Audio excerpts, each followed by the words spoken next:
Conspiracy. Welcome back to part 2 of the discovery. Today we are going to go down the rabbit hole again to its deepest depth and explore the history of the most mysterious song on the internet. The discovery part 1 barely scratched the surface of this mystery. I also have some new information which will hopefully help further narrow down the search of Alvin Dean. This is simply an exploration of the history of the song. This definitely brings up certain questions which we don't have answers to. Last video showing the history of the song seemed to annoy certain people. It appears people don't like questions being asked, no matter how confronting they may be, and instead of answering them would rather attack me, or others involved for questioning the official story we've been told. Today I uncover the truth behind this very long-running musical mystery.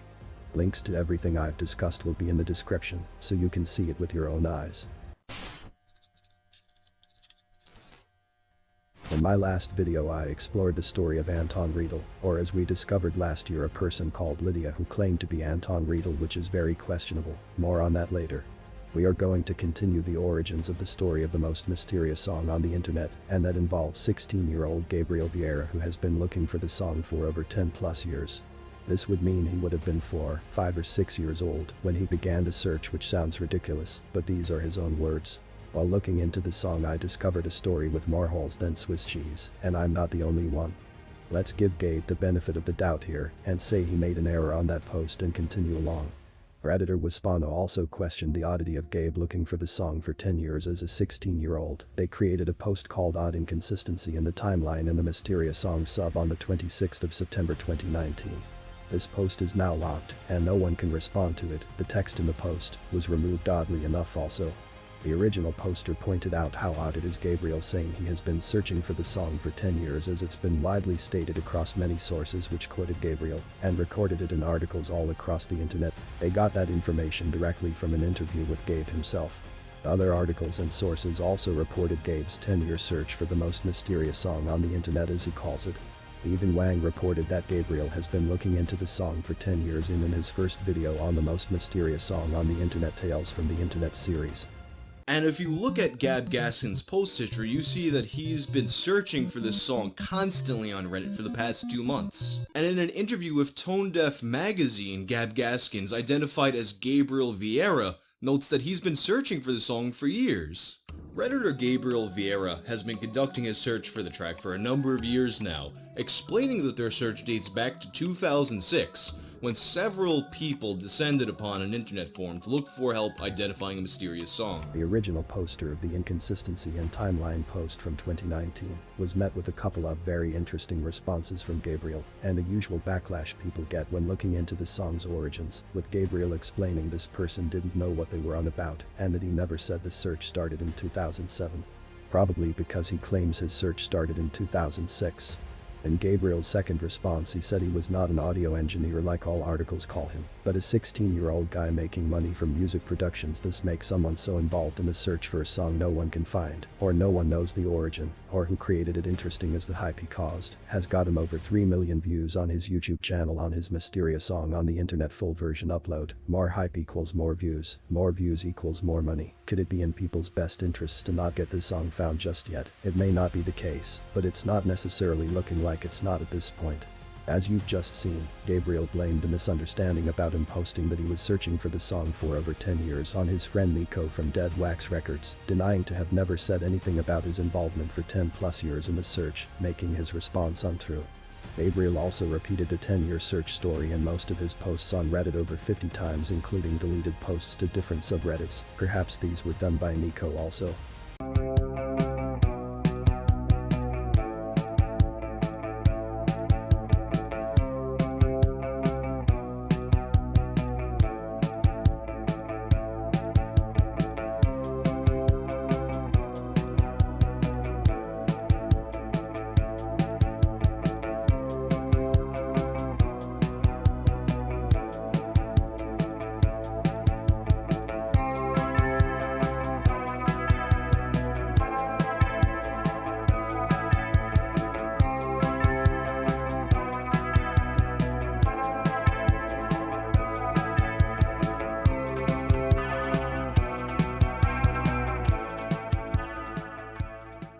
This continued and persistent 10-year search story did not change until the story of the mysterious song gained more traction later on.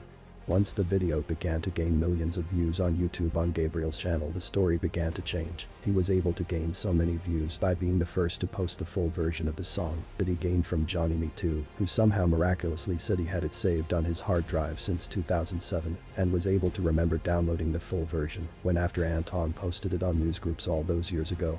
There is just one small problem with this part of the story. Anton did post some files to newsgroups all those years ago. Anton even admitted that they never had a full version of the song back then and only a minute snippet existed, and when links to a full version did pop up in the Best of 80s forum, it was only 9 KB in size. I'll discuss more about this shortly. The source of Anton's full version posting of the song in Usenet posted by Johnny Me Too was never revealed or discovered. As you can see, Gabriel clearly stated specifically he has been looking for the song since 2006, which was a full year before Anton Riedel posted on forums and newsgroups looking for the mysterious song with their 1-minute sample. The 2006 part of Gabriel History of the Search is also an interesting, very little discussed fact of this mysterious song. These are Gabriel's own words according to himself, as you've seen. This is interesting and significant because the first known Anton posts about the song only appeared in 2007. The now removed webpage themysterioussong.com, which was the official webpage for the search in 2019, had an interesting entry on August 7th of that year stating Anton was unable to be located. But even more interesting was that in this entry, that lasted a couple of days, it mentioned a lady who recorded Paul Baskerville's shows and collected tapes of the show. There is only one lady who used to record of NDR with tapes that's ever mentioned in the search, and that's Lydia.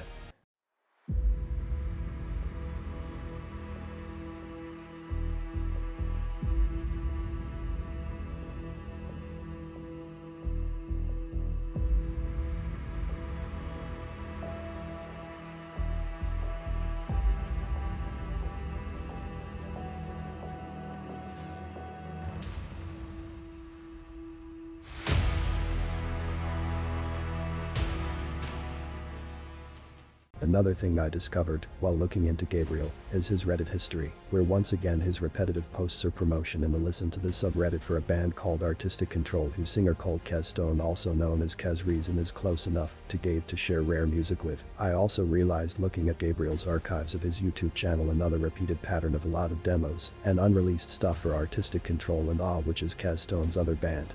So to me this stands out in the search, and listening to the singer of Artistic Control shows an eerie similarity to the singer of the mysterious song, which may or may not be a coincidence.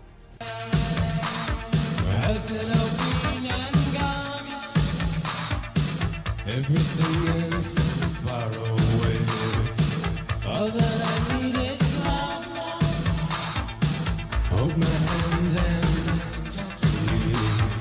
Have I been gone so long? Miss my friend that fade away. Although my heart beats on. It's time for me to leave you, die like words. But don't you ever change the world inside my walls. Don't you ever light the fuse to add confusion. Don't you ever change the parting in my head. Don't you ever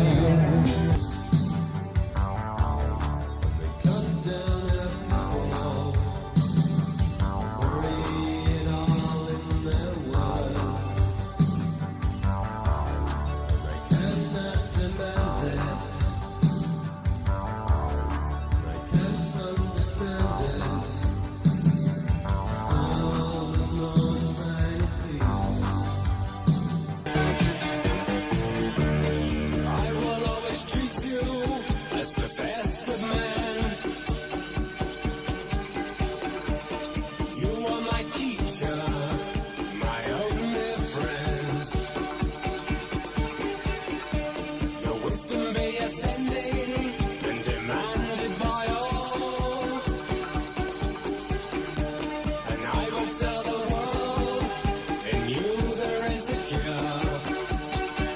What else is interesting is that 4 years ago on September 21, 2017, Gabriel's friend Nico from Dead Wax Records had posted the original minute-long clip of the mysterious song to his YouTube channel, and then contacted Kez Stone on Facebook on the 9th of October 2017 and asked him for his tapes.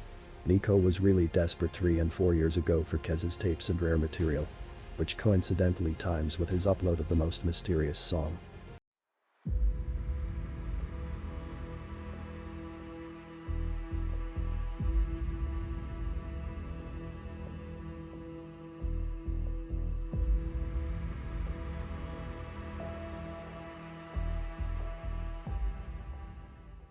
Five weeks ago, Gabe told Kez on Facebook that he had to delete all his music on his YouTube channel for some reason. By going through internet archives, we can see how Gabe's YouTube channel used to look until recently.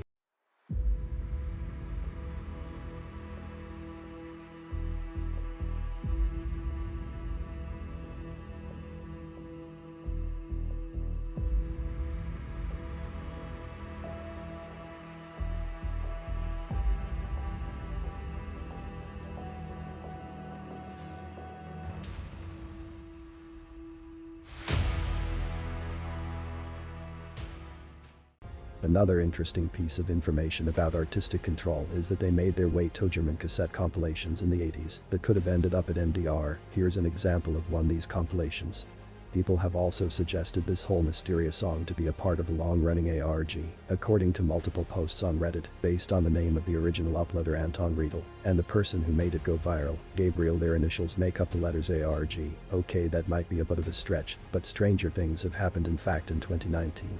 Reddit user Birdfin posted about it. Although the text is now removed, the topic and post still exist for the moment. This once again yielded another interesting response from Gabe. Gabriel said that it was just a conspiracy theory, and it wouldn't be possible as the song's been online for 13 years. But in Gabriel's home country of Brazil, there is actually a long-running ARG, which have connections to music, the year 1984 and the year 2006, much like our mysterious song. There was someone who tried to claim copyright of the most mysterious song on the internet called Antwin01, who came up during searches on Spotify just to test if anyone could copyright the song, and was met with an interesting response by Gabriel, who doesn't own the song, but stated this on his YouTube channel during 2019. And is still in the description of the video currently. This is something that's been overlooked. It's a very interesting choice of words, saying Antwin used the song without her permission, just to Izar. And why does Gabriel feel him or others have the right in saying who does whatever they chose to with a non-copyright song whose singer is unknown? Apparently, he isn't the owner of the song, that we are aware of anyway. This is still in the description of the most mysterious song on the internet video as the making of this video, but no doubt will change very soon now I've discussed it.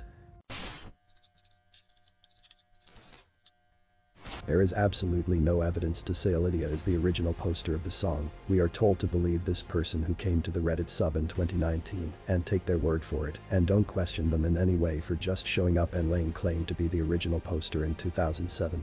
As you can see from Lydia's first post in 2019 is the first time we have heard of her brother being part of the story or this Lydia person's involvement. Every post in 2007 were made by Anton. This very long introduction outlined points that were supposed to explain points to prove the authenticity of this person, including accessing an inaccessible email account and admitting this could be photoshopped. By why would someone go to so much effort? This is what we would also like to know, so at least at this point we are in agreement. This is not the first time where Lydia mentioned things could be fake, but why would anyone go to that trouble? You'll see other examples of this shortly.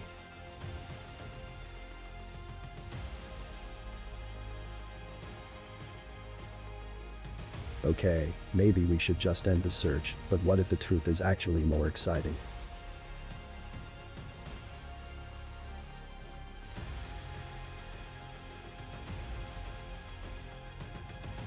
Before Lydia's introduction to Reddit, all posts of the mysterious song's originator that were posted on the internet were by Anton Riedel, who would always post using terminology such as "I posted it" was never reposted, and most importantly, never anything about a brother was ever brought up into the equation in any post. If you can show me any evidence otherwise, please comment below. In my Discovery Part 1 video I showed the history of the song. That's all that I did, which is what I've done here. In the comments of the Discovery Part 1, Lydia commented and said she couldn't understand what I was saying, even though her English is very good according to her typing, and hearing her speak English in an interview. Hey, it's me. I'm Anton, but I'm not Anton, I'm Lydia. Why did she call herself Anton back then? Almost everything was done under an alias, because when I was using the internet and asking questions, and I did it as a female, I didn't like the way people were acting sometimes. So I decided to act as a male person. As you heard, she explained she pretended to be a male due to how people acted towards her as a female, which makes no sense because she came out in 2019 and says she is a female anyway. Why would she be treated any different as a female posting a song? No one cares about people's gender online. It's just a song. She's contradicted herself once again saying this. I would be interested to see these posts pre-Anton she mentioned though. Lydia also said she logged into her old Best of 80s account in 2019 on her Reddit post I showed earlier, which is not true as she couldn't gain access, which contradicts her story further. Lydia also commented on my Discovery Part 1 video and said, I'm not very informed on the topic of the history of this song. My discoveries are thin, and most surprisingly that I'm making up conspiracies. Where have we heard that one before? I asked Lydia some simple questions in the comments of my video to her response, which got ignored completely. Why would that be? Back to Johnny Me Too, like I discussed earlier. The story of the full version of the song making its way online through Johnny Me Too is also questionable, as he is the only one in the world who had the full version apparently. Even Anton never had it and didn't post it, as you can see. You can also see that the URL zip file link to the full song never worked even back then, so once again, how did the full version suddenly appear in 2019 after all these years, considering when it was apparently uploaded in full it was only a 9 kilobyte file? Anton said Lycos filters out links to MP3s when posting the full version zip, which is 9 kilobytes. I believe this was just a cover-up, as Anton stated previously that even they never had the full version. So how did Johnny Me Too get the full version is still a mystery to this day. You'll also notice sometimes Anton signed off as LG. This is not a sign-off for Lydia as some might say, but is actually German abbreviation for kind regards, or slang for cheers, talk later. Predator Benign Virus also looked into the metadata of the original samples that Anton uploaded and the version Johnny Me Too uploaded of the mysterious song. For those who aren't too familiar with what exactly the metadata is, this is when someone converts a file from one means or format to another, and the way it gets converted from the program used is automatically attached to the file and imprinted like a digital fingerprint. The metadata holds the date of when the song is converted from its original source to the digital format. In this case it was apparently from Darius's cassette and into MP3 and FLAC format. Inconsistencies with Lydia's story once again coming undone. 3 songs were originally uploaded to the Spirit of Radio, Best of 80s and news groups. Lydia said in her Update 2 post on Reddit that these songs were ripped in 2004, which it's beyond me why Anton said in 2007 they don't have the full song. Benign Virus analyzed the 3 tracks and well, see for yourself.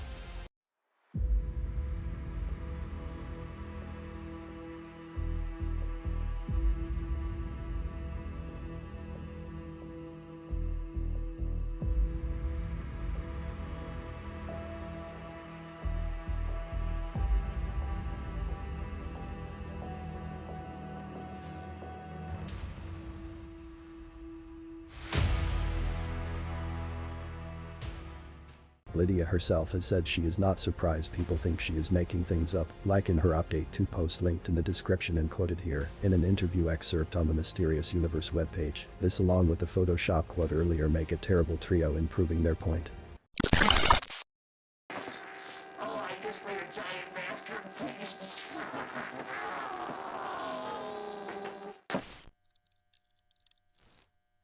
Alvin Dean is still a missing person of interest in this investigation regardless of any outcome of the singer of this song, and he is possibly still around according to new evidence. I was contacted by Dalvin Nunes, who thought outside the box and used the website PimEyes, which is an advanced facial ID search engine, and added this photo of Alvin. These are the results Dalvin got. This photo shares a resemblance to Alvin, but it's hard to tell what the source of the photo is because PimEyes is a subscription website. He posted this information to the Mysterious Song Discord and got sent away with them treating it as a joke, but if anyone has an account or can access the rest of this link, please contact Alvin or myself on the findalvindean@outlook.com email address. He also posted to the Find Satoshi sub and was able to reveal a bit more of the link the photo belongs to, but it's still incomplete. Reddit user Nikum also contacted me about someone they are in contact with and showed a very interesting conversation between themselves and this person who claimed to know Alvin. This person wants to remain anonymous to avoid harassment, but Nikum has kindly translated the conversation, which was originally in Greek, so we can see what was discussed regarding Alvin. So far, this person who Nick was speaking to has not showed any evidence of Alvin surviving into the year 2000 or a picture of Alvin.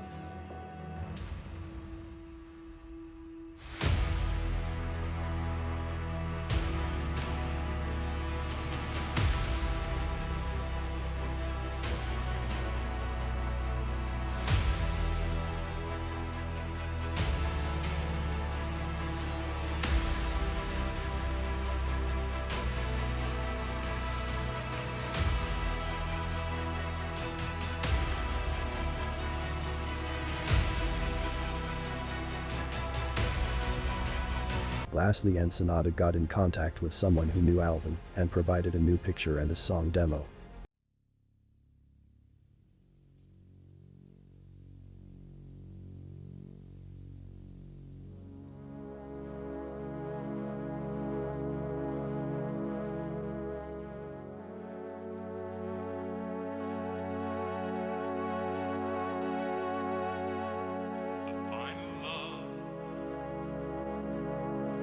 That's the final open scenes,